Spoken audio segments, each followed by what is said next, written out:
24 hours open থাকে এমন restaurant যেটির নাম হচ্ছে কাসা পালমেরা। আর এই রেস্টুরেন্টে ঢুকতেই বড় একটা পুল পড়বার, এখানে cafe and various type of Chinese food, fast food তোমরা পেয়ে যাবে। আর এখানে গেমিং রুমও আছে। আসসালামু আলাইকুম গাইস, এটি গেছিলাম আফাতের রেস্টুরেন্টে যেটির নাম হচ্ছে কাসা পালমেরা। এটি আছে আকাঙ্কায়, আর এটির কারেন্ট লোকেশনটি এই ভিডিওর ডিসক্রিপশনে দিয়ে দেবো, তোমরা চেক করে নেবে।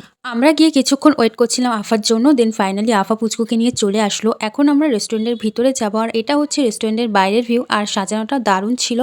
এখানে দাঁড়িয়ে ফটো ক্লিক করলে ব্যাকগ্রাউন্ডটাও সুন্দর লাগবে। আর আমি এখন আমার সোনা ছোট্ট পুচকুকে কোলে নিলাম। কতদিন পরে দেখলাম ওকে, অনেক মিস করছিলাম পুচকুকে, সেই জন্য ওকে কোলে নিয়ে এখন আদর করবো। আর ওর মা ওকে একটা সুন্দর ড্রেস কিনে দিয়েছিল, সেটাও পরে এসছে আজকে। আর সেটা আমাকেও এত কিউটভাবে বলছে না, অনেক সুন্দর করে। অ্যান্ড পুচকুর কথাগুলো না আমার অনেক দারুণ লাগে, এত কিউটভাবে বলে না।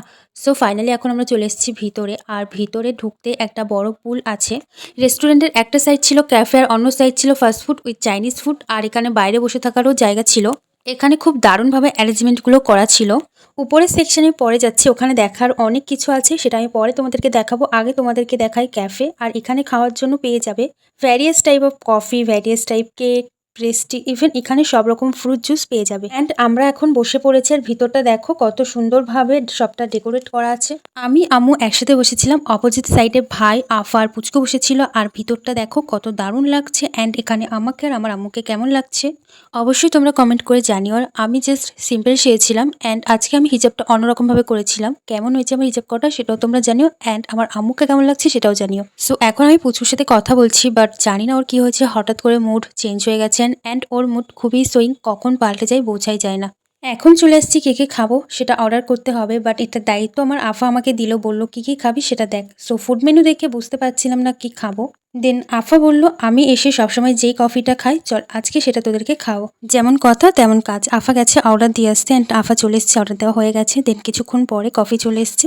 জাস্ট এখন আমরা এটা ট্রাই করে দেখবো এর টেস্টটা কেমন, সেটাও আমি তোমাদেরকে জানাচ্ছি। তো আমরা ভেবেছিলাম ফার্স্টে গিয়ে আমরা কফি খেয়ে নেবো, দেন ফাস্টফুড বা চাইনিজ ফুড কিছু খেয়ে নেবো। সো খাওয়া শুরু করছি। আর এই দিকে পুচকু একা একা কফি খাবে বলে জেদ করছে, ওকে খাবিয়ে দিলে ও খাবে না। অ্যান্ড স্পুন দিয়ে কফি খেতে পারছি না, তাই স্ট্র দিয়ে খাওয়া স্টার্ট করে দিলাম। এটার টেস্টটা দারুণ ছিল। আর এই কফির মধ্যে ছিল milk, hazelnut and ice. So এই কফির নাম হচ্ছে আইসড হেজেলনাট কফি। খেতে খেতে আফাকে ড্রেস দেখাচ্ছিলাম। এখানে অনেক লোয়েস্ট প্রাইসে ভালো ভালো কোয়ালিটির ড্রেসগুলো পাওয়া যায়। তোমরা অ্যাপসটার নাম জানতে চাইলে কমেন্টে অ্যাপস লিখে দেবে, আমি অ্যাপসের লিঙ্ক তোমাদের ডিএমে পাঠিয়ে দেবো। কফির কোয়ান্টিটিটা এতটা ছিল, খেয়ে পেট পুরো ভরে গেছিলো, আর কিছু খেতে ইচ্ছা করছিল না। ইভেন আমি বাইরের ফুড অনেক অ্যাভয়েড করি, খুব কম আমি বাইরের খাবার খাই। অ্যাকচুয়ালি আমি খুব মেনটেন করি। তারপর ভাই আর পুচকুর জন্য ফ্রুট জুস নিয়েছিলাম। ভাই নিয়েছিল ওয়াটারমেলন জুস, অ্যান্ড পুচকুর জন্য নিয়েছিলাম পাইনঅ্যাপেল জুস। তারপর কিছু ফাস্টফুড খাওয়ার জন্য আমরা অর্ডার করেছিলাম chicken wings and SIM fry. এটার টেস্টটাও দারুণ ছিল।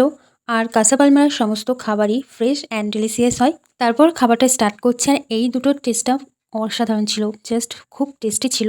অ্যান্ড খাবার পরে একটা দারুণ কিস নিলাম পুচকুর কাছ থেকে, যেহেতু অনেক দিন পরে আমাকে দেখেছে তাই একটু আদর করে দিল। খাবার পরে ওখানে কিছু দারুণ দারুণ সুন্দর সুন্দর ফটো ক্লিক করে আমরা বাইরে চলে এসেছিলাম। অ্যান্ড রাতের বেলা দেখো বাইরের ভিউটা কতটা দারুণ লাগছে, অসাধারণ সুন্দর লাগছিল। অ্যান্ড এখন দেখো এই দেখো একটা কিউট কিউট কিটেন। এই কিটেনটি রেস্টুরেন্টেই থাকে, আর আমাদের দেখে ভয় পাচ্ছিল। দেখো ও বাইরে খেলছিল, বাট আমাদের দেখার পরে ও ভয়ে ভিতরে চলে গেছে। আর পুচকু বলছে ওকে নেবে এখন, বাট ও ভিতরে গিয়ে বসে আছে। অ্যান্ড চলো এখন যাবো ওপরের সেকশানে। আর আমি কোথাও ঘুরতে গেলে মাকে নিজের ক্যামেরাম্যান বানিয়ে নিই। আর আমার আম্মু যে ফটোগুলো তুলে দেয় কিন্তু সেগুলো অনেক ভালো হয়। অ্যান্ড আমার ভিডিওগুলো কিন্তু আম্মু বানিয়ে দেয়। সো এখন আম্মুকে বললাম চলো আমার একটা ভিডিও বানিয়ে দাও। তাই আমার আম্মুর কাছে আমি ফোনটা দিয়ে দিলাম। আম্মুর কাছে ফোন দিয়ে আমি চলে গেলাম। অ্যান্ড স্টেয়ারের কাছে এসে আম্মুর কাছ থেকে ফোনটা নিয়ে নিয়েছিলাম, যেহেতু স্টেয়ারের ওপর উঠতে গিয়ে ভিডিও করার সময় হয়তো আম্মু কোনোভাবে পড়ে যেতে পারে, সেই জন্য আমি আম্মুর কাছ থেকে ফোনটা নিয়ে নিয়েছিলাম। আর ওপর থেকে ভিউটা আমি তোমাদেরকে দেখাচ্ছি ওপরে গিয়ে।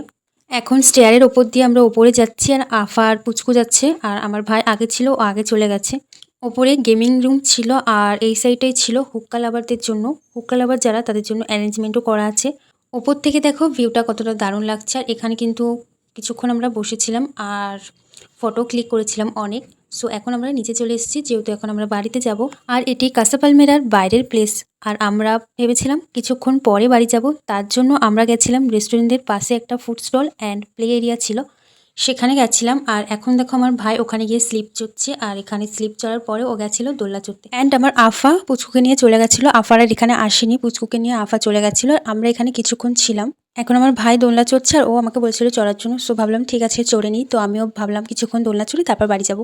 অ্যান্ড এখানে আমরা কিছু খাইনি, জাস্ট ওখানে কিছুক্ষণ ছিলাম, দেন তারপর বাড়ি চলে এসেছিলাম। সো আমি এখন দোলনা চড়ছি। আর আজকের আমার ভিডিওটা এই পর্যন্তই। ভালো লাগলে ভিডিওটা অবশ্যই লাইক করবেন, কমেন্ট করবেন এবং বন্ধু হয়ে পাশে থাকবেন। আর আজকে আমি এখানেই ভিডিওটা এন্ড করছি। আল্লাহ হাফেজ।